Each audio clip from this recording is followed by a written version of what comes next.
good evening, good evening, ladies and gentlemen. Welcome to, of course, Recent UK with me, Darren Grimes, your bastion of straight talking sense in a world gone utterly mad with woke drivel.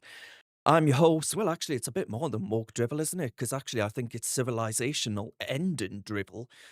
But I am, of course, Darren Grimes, your plain speaking councillor from the northeast of England, who's had it up to here with the liberal left rot choking our nation.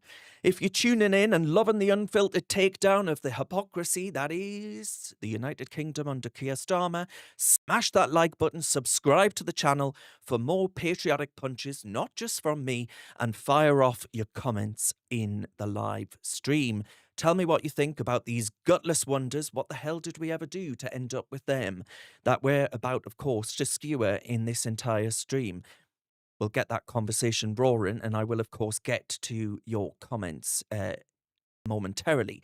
Right now, though, straight into the fire, because, my friends, over in Iran, the Ayatollah's crumbling theocracy is a textbook case of Islamic fanaticism meeting its match in raw human defiance. For 37 years, Khamenei has lorded over the Iranian people, the people of Persia, peddling a twisted dream of a regional Islamic hegemony and, frankly, a pious tyranny, only to actually see it all collapse into a pathetic, defanged shell with this elderly head of state weaker than ever before. He tried to bring about an axis of resistance, obliterated Hezbollah in the north of Israel, in Lebanon, supplied, of course, by Iranian missiles and weapons, turned to dust by Israel's surgical strikes. You remember the walkie-talkies they had that Israel had actually had laden with bomb, so they went kaput. Apparently their private parts were blown to smithereens. Not exactly the way I'd like to go. I don't know about you. Hamas, of course, in Gaza, completely rendered dust by Israel. Assad in Syria, finally toppled, of course, last December, and, well, the year before. But those unreliable Houthi proxies in Yemen, of course, as well, bombed back to the Stone Age. Even in Iraq, the Shia militia, skulking in the shadows, utterly powerless to join the fray. And the whole nuclear threat that Iran sanctioned at the cost of the economy, because it brought about crippling Western world sanctions, well, they're, of course, reduced to a rubble by the joint US-Israeli operation that took place last year. So Khamenei's grand deterrent, arming every jihadist thug in the Middle East and setting up schools in the Western world, by the way, we've got some in the United Kingdom, to keep the Western world at bay, well, it's backfired. His regime is naked, his regime is quivering. And at home, in Iran, it's even more farcical for the aging cleric. Every leader in Iran thought that they could micromanage morality.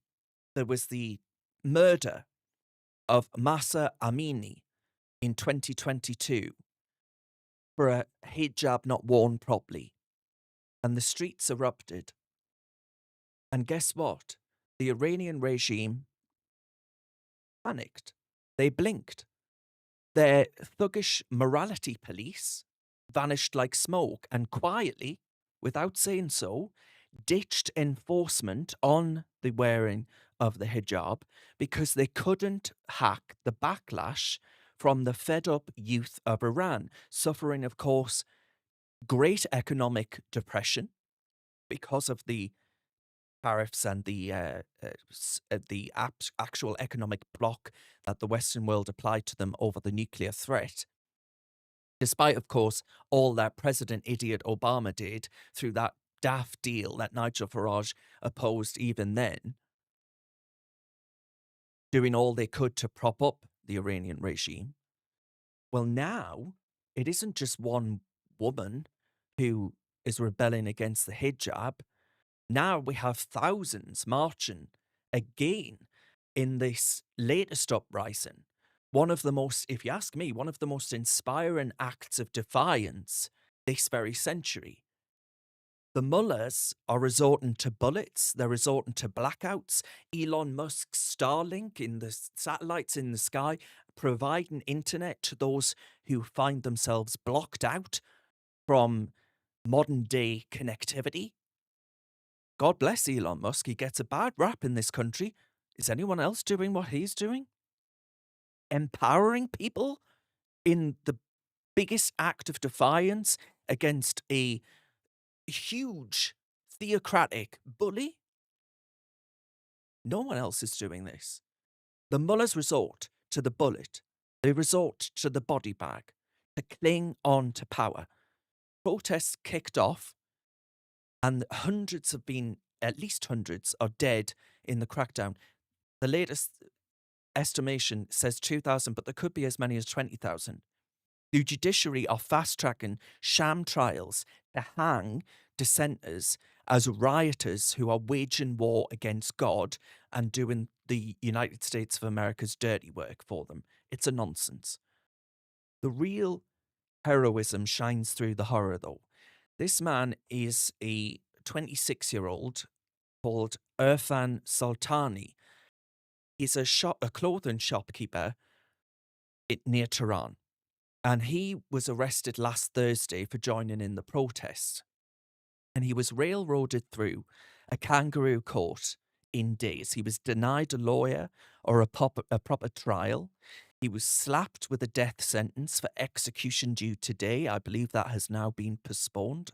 God hope it has been postponed. God willing, it has been postponed. But his family, of course, are in limbo. There's no word from the regime on whether they've actually done it already, whether they've stayed up, scouring prisons, morgues, whatever else. Trump has threatened very strong action if they start dangling protesters from rope. But the mullahs might justify him, of course. They want to keep their apocalyptic control. So to me, men like this, men like Irfan Sultani, are the brave ones, risking the noose for freedom that we all take for granted against a regime that answers chants with gunfire. And my friends, I ask you this.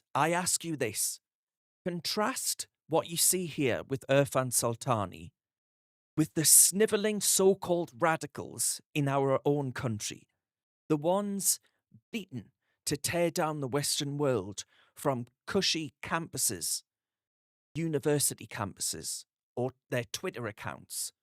No spine, no stakes, just virtue signalling sabotage of the very freedom that everyday Iranians are hoping, praying, and sacrificing themselves for. And the outrage from our so-called progressive elite, well, they don't acknowledge this uprising with icons like Irfan. Because actually, there's a famous image actually of a woman lighting a cigarette with the portrait of the Ayatollah. And the Rubina Armenia, a 23-year-old who was shot in the head and dumped at the roadside. And all Keir Starmer does, by the way, unlike Donald Trump, all Keir Starmer does is release a flaccid joint statement with France and Germany and doesn't prescribe the Revolutionary Guard as terrorists. Where's Gary Lineker in all of this, by the way? He was very vocal when it came to Gaza. Where is he? The UN humanitarian set, where are they? They were more than happy to talk about Gaza sob stories all day, every day. Where are their tweets on Iran? It's funny, is it not, how their human rights passion evaporates when the oppressor sports a turban and shares their anti West obsessions. Isn't it funny? It's the left's dirty little secret. They adore revolutions, but only the kind that kneecap capitalism, kneecap democracy, kneecap freedom. This is a flashback to 1979. We think of that as the year that Margaret Thatcher came to power. But in Iran, they were fawning over Khamenei, ousting the pro-West Shah. Don't think that I want a Shah in my country, but bloody hell, he's a humanitarian compared to the theocrats that Iran's got now. The philosophical spine that the modern leftist is given in the philosopher Foucault gushed about the political spirituality of the Iranian Ayatollah. The Western intellectuals who spew their poison into our universities today.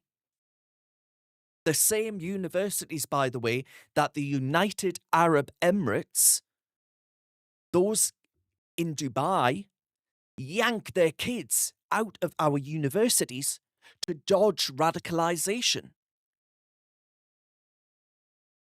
And we've got zero protests in this country, have we, for the Iranian struggle? We had the kefaya kumbaya, wrapped up in their tea towels for Palestine. Eerily silent when it comes to the defense of the fight for freedom in Iran. There is a lesson to draw from history. It's why I mentioned 1979. Islamists use secular lefties as useful idiots. The Iranians did it. And then they get rid of them once in power. And by get rid of them, boy, do I mean get rid of them. It's exactly what Khamenei did to his communist allies after the revolution. Yet today, the progressives still zip their lips. They're like zippy. Zip, zip, zip, zip, zip. Their real enemy is the Western world. Human rights, well, who gives a damn, eh? It's actually no wonder, is it, that jihadis game our police, they game our campuses, they game the United Nations with ease. The silence isn't just a complete lapse of judgment. It's a betrayal, is it not? Does it not expose the war on the West, as Douglas Murray would call it, in all of its rotten, ugly, naked truth? But the Iranian people, like Irfan Sultani, they dance in the blood. So, Viva la Revolution, the actual one, by the way, not the tea towel laden one in this country. Pathetic farce. Those like Zara Sultana in Parliament, where are they defending the people of Iran? That's what I want to know. They make me bloody sick. And closer to home, but still relevant, we move on from the mullah's blood-soaked farce to our very own shores, where in Britain, the rot runs just as deep. We've got police chiefs and their parliamentary cheerleaders, these pygmies of the Gaza independents, literally defending Islamist mobs hell-bent on beating 7 bells out of Jews simply for being Israeli football fans. So in the heart of Birmingham, the West Midlands Police, under their soon-to-be ex-Chief Constable Craig Guilford, who'll no doubt get a golden goodbye and a nice fat pension, bent over backwards to ban Maccabi Tel Aviv fans from a UEFA match against Aston Villa, all because intelligence, which turned out to be dodgy AI-generated tripe from Microsoft's Copilot, suggested local vigilantes were gearing up to arm themselves and unleash hell on the Jewish visitors. So this wasn't about protecting anyone. This was, as I've said on this very channel before, a capitulation to threats from the very thugs who turned parts of Birmingham into no-go zones for anyone waving about a Star of David. And they have come out and admitted it, finally. It exposes Mr. Guildford's crew for misleading MPs, obfuscating like pros. They appeared in front of Parliament twice and failed to cough up that they knew about these armed Islamist elements plotting attacks way back in September. The Home Secretary, Shabana Mahmood, and you know what? I'll give credit where it's due. She nailed it in the House of Commons. She said she's got zero confidence in this spineless plot and slammed his failure of leadership and misleading communications. In Parliament, they can't call a liar, a spade a spade. But she doesn't have the power to sack him herself because of these police and crime commissioner powers. But it was all a pack of lies. And then you have the defenders of this disgrace. Ayub Khan, the independent for Gaza, MP for Birmingham Perry Bar, who launched a petition to scrap the Israeli match in question because, get this, Aston is in a predominantly Muslim community and Israeli fans might spark tensions. And by tensions, does he mean weapons-clad Islamist groups baying for Israeli blood? Is that what he means? Are you calm? Thank you, Madam Deputy Speaker. This is truly a sad day for British politics, and despite all the rhetoric we have in this House, Brummies know the truth, that this is nothing but a witch hunt, and the Chief Constable is being thrown under the bus. The Home Secretary knows all too well that West Midlands Police have a reputation for working with all communities. They have never caved into community pressure. We all know this because we regularly have far-right protests and marches in our city. The police could have done a better job in terms of procedure, yes, but their reasons for banning Maccabee fans was the same from day one. We all know the unashamed racism and violence, that is the reason why they were banned, and that would have been brought to the streets of Birmingham. Order, order, order. I am sure that the honourable gentleman is getting to his question. Ayub Khan. The police did their job and now they are being punished for it. So I ask the Home Secretary, is it worth throwing our Chief Constable under the bus? Yes. Just to show that the words of right-wing media and Dutch officials under pressure from Amsterdam City Hall matter more than our British police. He is disgusting. I mean, the honourable member, I believe, used to be a barrister. You'd think that he might be more cognizant of the actual facts in this matter. I am responding to findings made by His Majesty's Inspector of Constabulary and Fire and Rescue Services. That is the independent inspector of policing. It is a sad day for all those who believe that policing should occur without fear or favour. I would encourage him to read the actual letter from Sir Andy Cook, published today, in detail, and reflect on whether he believes that we as a country should be able to rely and trust all information put out by the police. He purports to speak for every Brummie in the city. I think other Brummies in this chamber know that is simply not the case. I'll tell you what every Brummie and indeed every citizen of our great country needs and deserves, that when the police carry out a risk assessment, that we can trust it and that we can rely on it and that they will always be open and frank about what is really going on. That is not what happened in this case, and it is what we all should expect and deserve, whichever community we belong to. It is what we all need for our collective safety and the cohesion of our country. So I actually, I think there's a lot of that I agree with. Obviously not from Ayub Khan, but from Shabana Mahmood, in the sense of, without fear and favour, when Robert Peel set up the Metropolitan Police, or the first police force, which obviously eventually made its way throughout the country, without fear and favour was one of the core fundamental principles of that police force. How is without fear or favour saying, oh, well, Muslims might take up weapons and beat the shit out of Jews, and therefore we can't allow them to attend a football match in Birmingham, the UK's second largest city, because actually we're worried about community tension. It is an act of cowardice. It says that the police believe that one group is above the law. So this bloke, Ayub Khan, I think actually weaves a web for us all. He says Aston's a predominantly Muslim community. We've seen the police in Birmingham say before that they don't need to police the certain groups in Birmingham because community leaders will do that instead. So he bleats about politicians not meddling in operations while ignoring the big glaring elephant in the room. It was his own meddling that helped pressure the police into forcing what amounts to a Sharia-light sidelining of Jews to appease the mob.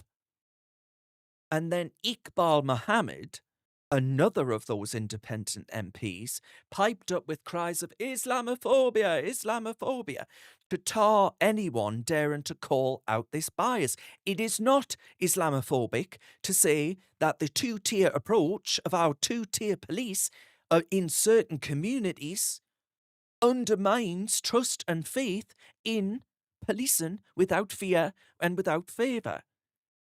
West Suffolk Tory MP Nick Timothy, who I have to say has been brilliant in all of this, took Starmer to task in the Commons today on this very issue, demanding that he confront how Islamists and their politics have corrupted our criminal justice system, only for two-tier Kia to flunk the leadership test with a dodgy party political rant that dodged the point entirely. You might as well have bloody guessed it. I bet you wish you were as sure as winning the lottery numbers.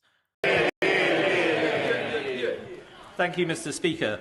The police fabricated intelligence to get Israelis banned from Villa Park, as demanded by Islamists.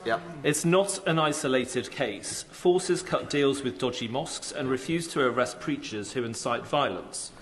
The CPS uses the Public Order Act as an Islamic blasphemy law. In prison, governors do deals with Islamists to maintain order. And we all know about the rape gangs. So will the Prime Minister launch a review of the corruption of our criminal justice system Listen by how disgusted Islamists they and are the by politics of rape communalism? Prime Minister. I disagreed, as he knows, with the decision of the West Midlands Police, and the Home Secretary will be making a statement in relation to it today. Mr. Speaker, the Home Secretary used to have power to remove Chief Constables. That power was stripped by the 2011 Police Reform Act. The honourable member knows who was making decisions in the Home Office at the time. It was him, working for Theresa May, that stripped that power away. So how was that relevant? How was that little rant there relevant to the fact that there are police forces who are literally pandering to who they say are violent Muslim groups in order to appease a literal baying mob?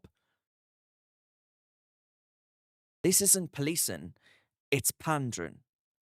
Guildford met with Ayub Khan in the last clip. He denied political pressure. He's now admitted it. The real threat was from local jihadi wannabes, not the Israelis. Yet he banned the Israelis, not the villains. In Birmingham, cops are paralysed by the same fear, exactly as Nick Timothy says, that led to the rape gangs. A fear of Islamophobia accusations, blind to the Islamist playbook, staring them in the face. So, should they sack police chief in the West Midlands, Mr. Guildford? Absolutely. But then, it continues on. He gets his nice pension, and it continues on. The web is woven. Replaced with another gutless wonder, equally terrified of upsetting community leaders who run the show in these enclaves. We tie this back to Iran, and while brave Persians die fighting theocratic thugs, our elite here poses up to those who support them and their ideological endeavours, letting literal mobs dictate who walks our streets. It's the left's war on the West in action. Human rights for everyone except Jews and freedom lovers in the Western world. It is disgusting, it's dangerous, and it's damn right has to stop. About time it does. What do you at home, though, reckon? Is it two-tier policing gone mad? Smash that like button if you're human as I am. Subscribe for more exposures like this and comment your take in that chat box. We need to shame these enablers into the shadows and start a political revolution. Reasoned UK will never be a channel for safe space surrender. I can promise you that.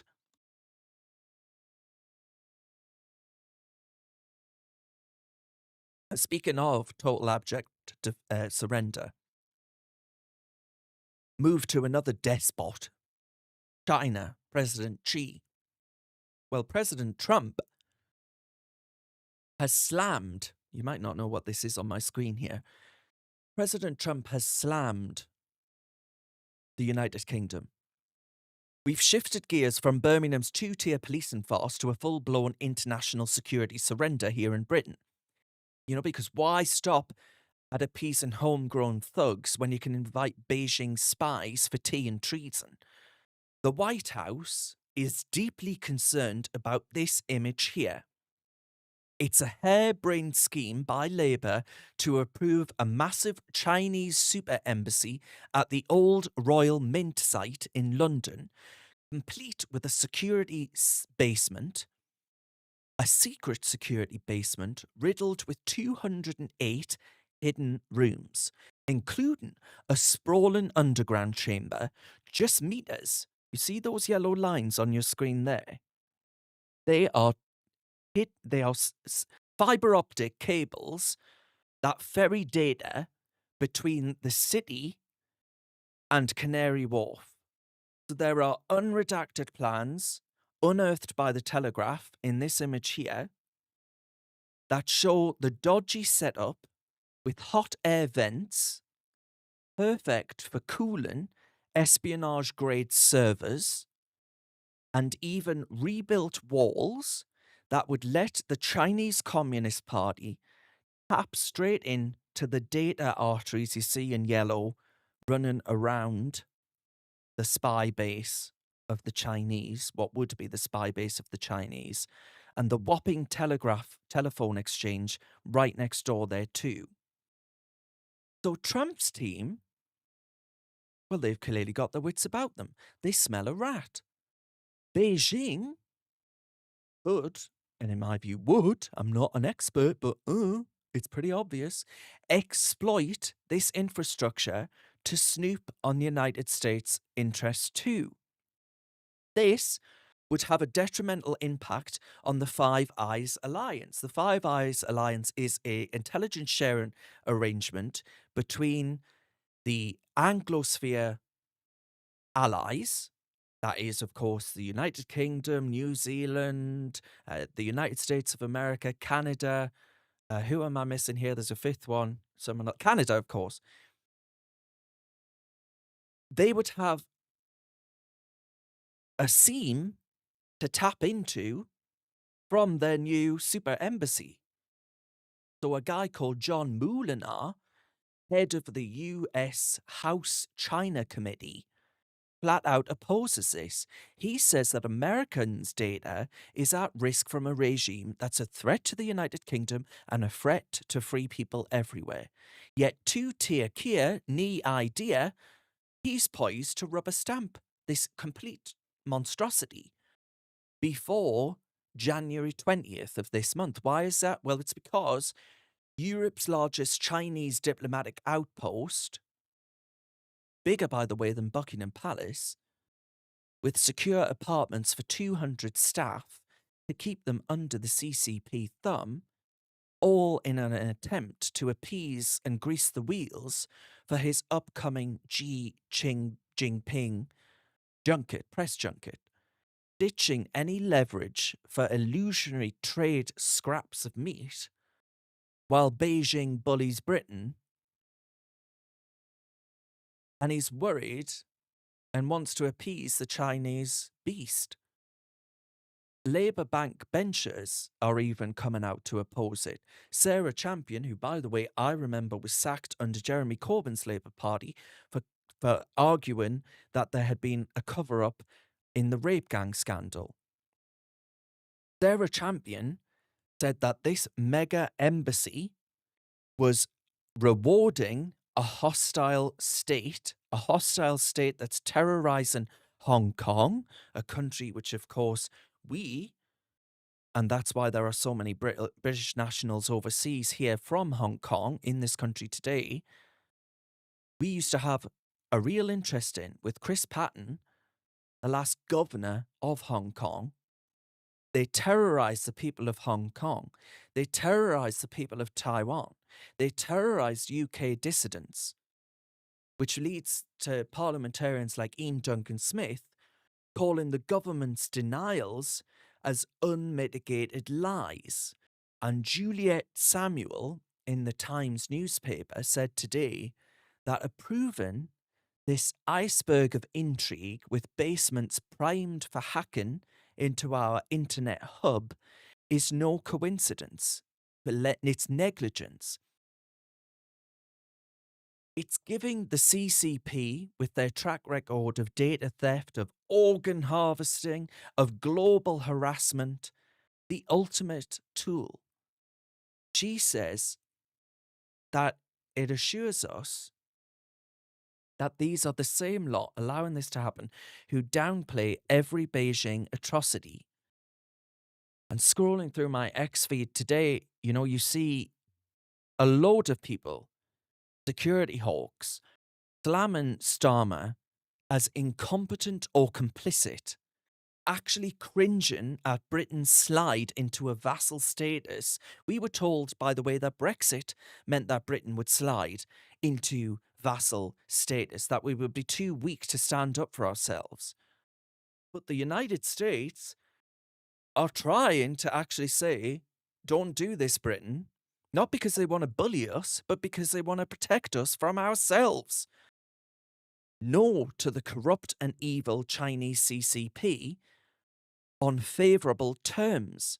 It's Starmer's weakness, totally writ large, selling sovereignty for a pat on the head for tyrants for trade deals. You tie it back, while the Iranians, again, I've mentioned this, I keep going back to this, but I think it matters. Iranians bleed for freedom from theocrats. Hong Kongers flee for freedom from communists. And Labour are busy building Beijing a palatial building that would make Buckingham Palace blush. It's the liberal left's globalist anti-Western grovel in action. Human rights abroad, but open doors to threats at home which curtail our rights, our liberties. It is a disgraceful capitulation to the anti-Western elements of the left. And I am utterly perplexed as to why anyone in the right mind who believes in Britain would want this spy den to go ahead. Can anyone give me some semblance of rationale, a semblance of sanity?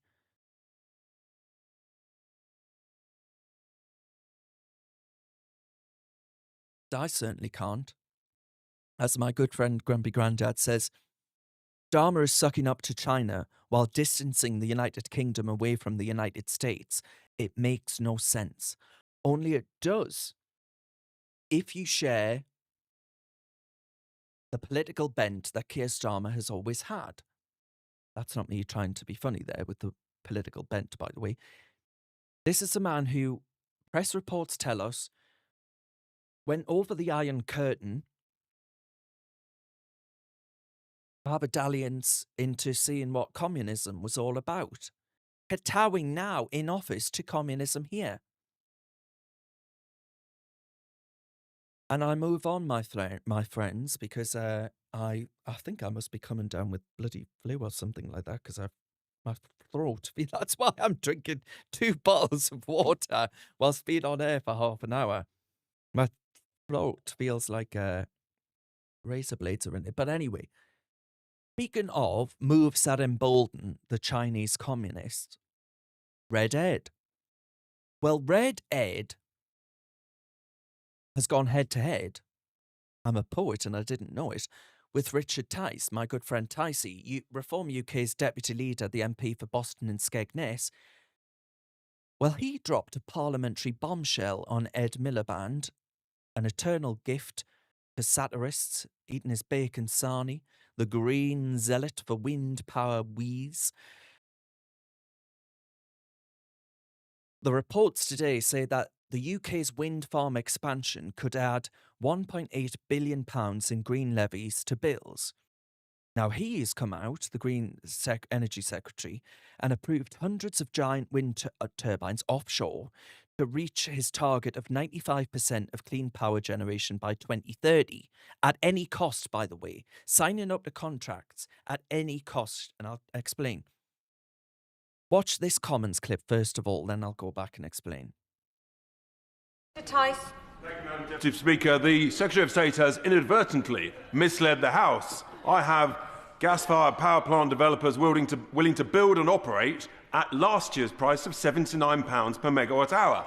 And, Madam Deputy Speaker, will the Secretary of State admit that with inflation, the current bids today are some 25% higher than that £79, and by the time they're actually built, almost 50% higher than £79 per megawatt hour? With the greatest of respect, I trust our analysts in my department more than I do the honourable gentleman when it comes to arithmetic. And I've got to say to him, as somebody who I think has had an interest in the past in solar panels and all kinds of things, oh, solar panels on roofs, so it's all right for him, but just not for anyone else. That tells us a lot. He never said that. Richard Tice has never said that. I've never said that. Reform's never said that. We just believe that having an energy policy restricted on a diet of unreliable renewables is a recipe for disaster that emboldens the Chinese Communist Party. Once again, that's the second story of tonight, where the Labour Party are doing all they can to embolden anti-Western elements in the world. So I'm not against new forms of energy. I want all forms of energy in Britain, and I want more energy in Britain, not less.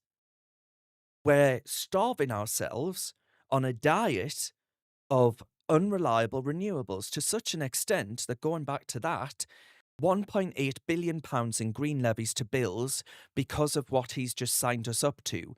And as Richard Tice said in that piece there, Tice. when he says 79 megawatt hour, £79 per megawatt hour is what it was in this year. Next year, it's going to be 25% higher than that £79 and almost 50% higher than £79 per megawatt hour. So we are bankrupting ourselves on technology built by the Chinese to appease a green cult and cultist like Ed Miliband, who is actually, I would argue, a communist himself. So that's a 50% spike in energy bills, and Miliband dodges it by saying that Richard Tice supports solar panels on roofs. Well, I have, on my property, I've had to put up security cameras. You all know why. But I've had to put up security cameras, and guess what? I have solar panels above the security cameras that power the security camera and expand the life of the battery. I'm not against these things. I am against restricting our diet to these net zero schemes, because it is a bit like me relying on exclusively vegan diet and ending up ill as a consequence. Well, our economy is ending up ill as a consequence. You are pickpocketing, bankrupting the country, bankrupting the public. And it ties into a pretty damning picture that I think Richard Tice so eloquently paints, that Britain is being deliberately impoverished by a political elite who treat energy prosperity like a sin. It's energy, by the way, that's ensured energy prosperity that ensured that my ancestors stopped and our ancestors stopped dying in childbirth and actually were able to ensure that they weren't crawling around in our own filth. To be perfectly frank, they treat it like a sin. They treat decline like a sacrament, and they self-flagellate themselves on the back, saying, "How brilliant is this? We're getting poorer. Isn't that fantastic?" We're not victims of fate here. This is policy-driven, deliberate rot. Productive sectors are being taxed to death, investment strangled by ideology, and growth swapped out for green dogma. Nowhere is that more clear than in the North Sea. The North Sea isn't dying deliberately. It isn't wanting to die. It's been euthanized by the same government that legalized euthanasia, because capital is bolting out of the North Sea, not because there isn't any resource there to extract, but because the rules are so punitive, so erratic, and so laced with contempt for the industries that keep our lights on, that they have no choice but to leave. Jim Johnson, the CEO of oil services firm Hunting, which is an American with skin in the game, nails it. He said that Britain has become the Venezuela of the North Sea. Now, Venezuela, an oil-rich nation, the biggest known oil reserves in the whole world, became one of the poorest economies in the world, in which energy was scarce and in which they couldn't keep the lights on. Modern medicines weren't on the shelves, the groceries weren't stocked, all because they pursued communism and became uninvestable, same as North Sea oil and gas, because of Miliband's religious fervour over cutting carbon emissions.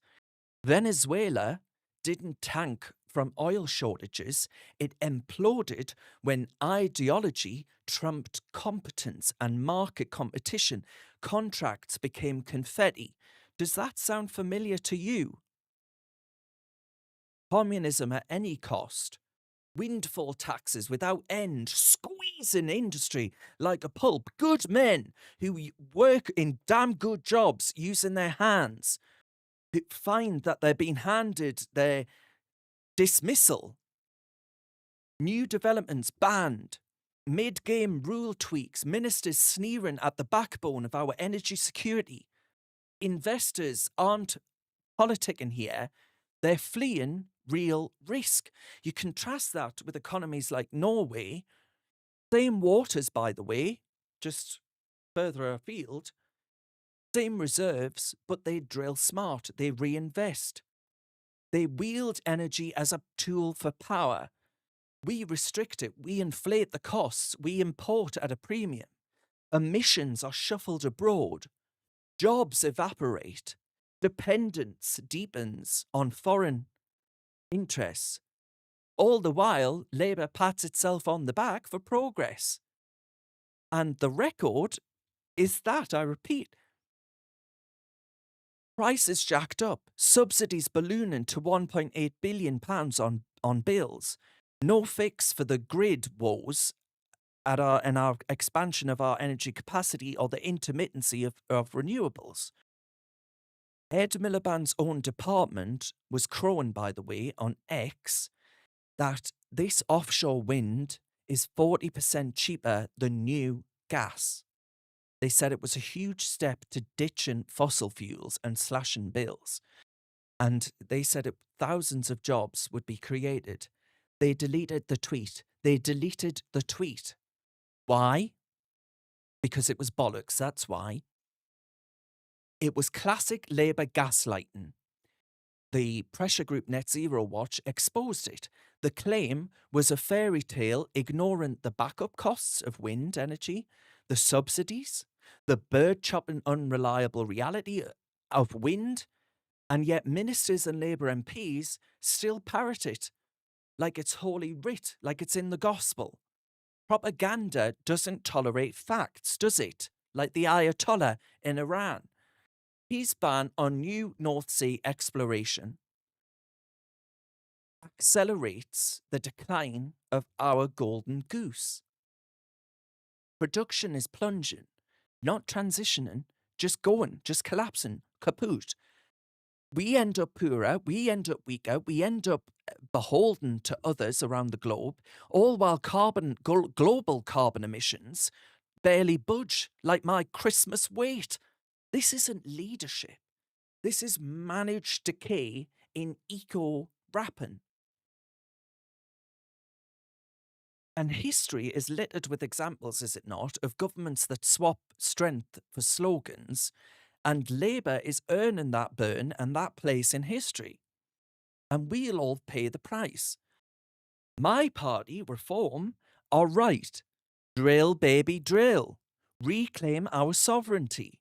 Expand all avenues of energy. If renewable technology can come along and do it cheaper, without the subsidies, fantastic. I'm all for it. But what say you at home? Are you feeling it? I know I certainly am. They said they took 150 quid off energy bills. Well, guess what? It's going into your taxes. You won't see that. You won't feel it. We need to sack Miliband's madness, or we will keep ending up colder and poorer by a cult led by the likes of His Majesty the King, who I saw over Christmas has a nice Amazon Prime documentary coming out talking about how fantastic it is that he's always been an environmentalist, making the king, the monarch, the figurehead of a movement making us colder and poorer. This is energy euthanasia. It really is. And then, just finally, my friends, we need to raise a pint. I'll raise a bottle of water. I could do with a drink right now. That's how mad it all is. So we need to raise a pint, do we not, to the pubs that have survived? Or perhaps we'll raise whatever Labour's nanny state will actually let us raise in this day and age. We need to do all we can to save our beleaguered pubs from the stranglehold of socialism. Pubs are bastions of British life, right? They're where communities gather, they're where banter flows, they're where common sense will often prevail. And they're all under siege from Starmer's lot, who are hell-bent on taxing them into oblivion while micromanaging what teenagers can sip on non-alcoholic alternatives. I'm not kidding. Apparently they're old enough to vote in elections that change the fundamental direction of our country, but having a non-alcoholic beverage is a step too far for them. I kid you not. So Rachel's Reeves's tax read is hammering these village boozers. I was struck by this article. This is in Lincolnshire, a pub called the Bertie Arms, where they've had a 2,000% surge in business rates valuation from £2,250 to £46,000. They've got a bill of 17 grand to pay by 2029, which would wipe out their profits.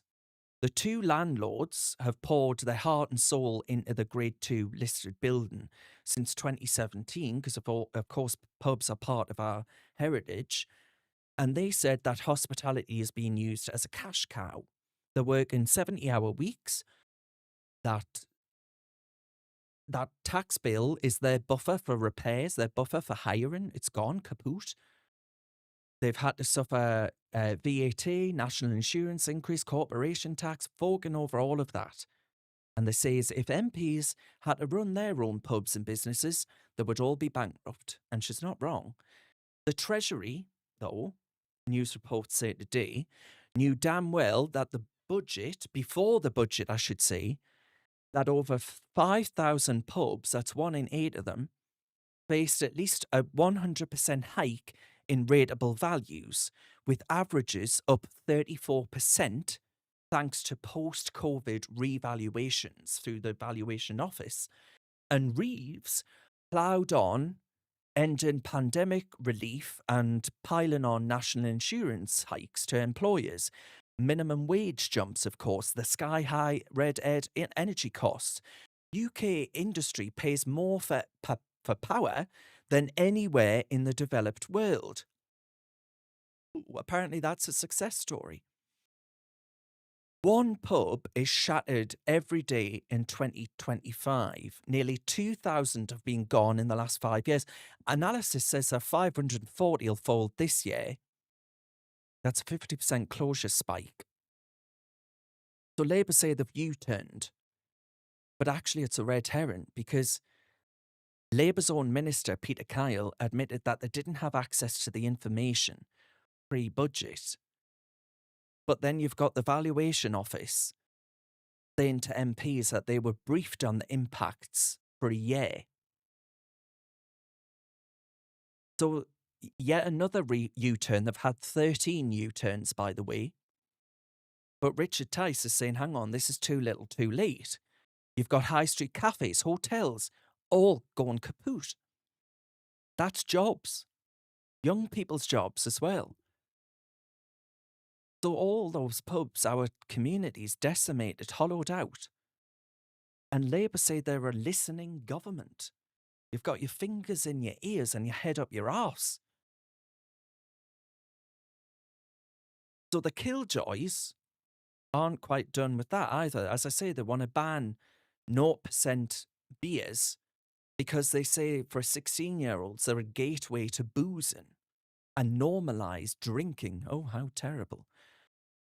The health minister, Labour health minister, said that exposure to alcohol-like products can become a gateway to alcohol consumption. Sod off.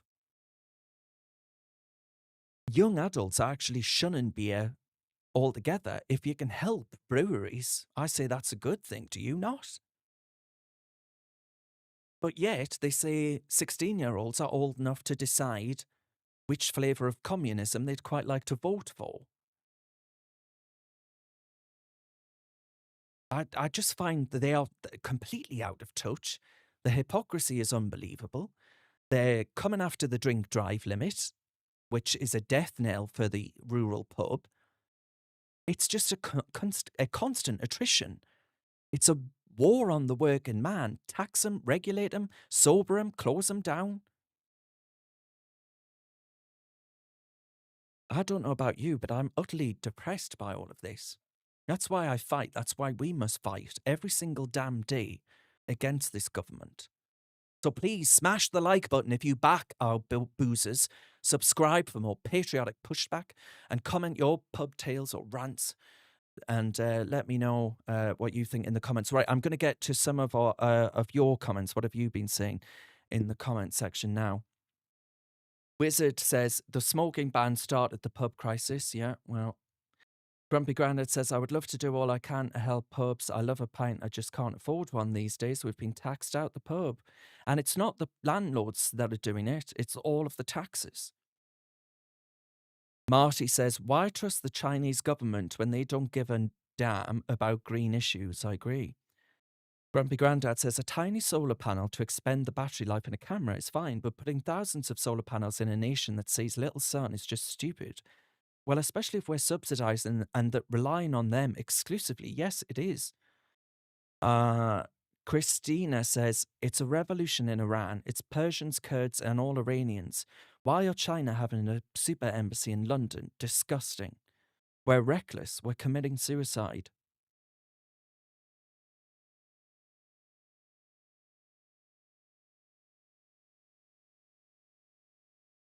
There's some people asking if Starmer's a CCP agent.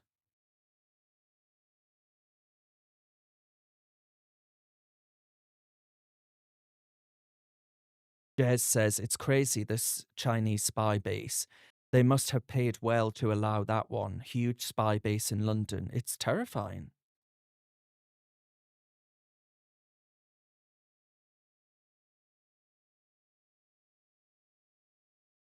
Alex says Starmer cannot handle people who oppose him politically, so he either tries to silence or ban them, or just refuses to answer questions they raise. A tin pot dictator, yeah, and he supports every despotic regime in the world, it seems.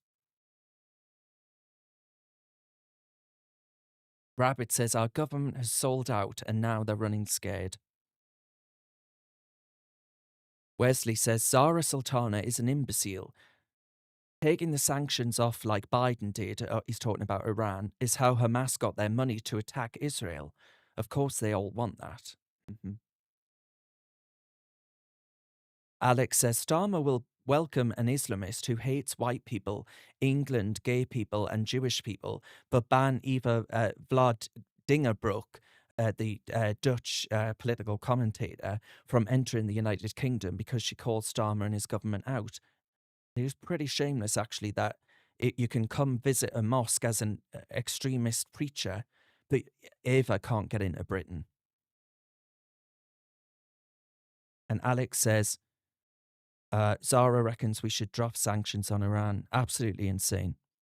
Andrew says, thank you, Darren. I can hear the emotion in what you say from the heart in telling the truth. Thank you, Andrew. It's upsetting what's happening to our country, but I've got to get through it. We've got to get through it. Otherwise, we really are lost. And then what?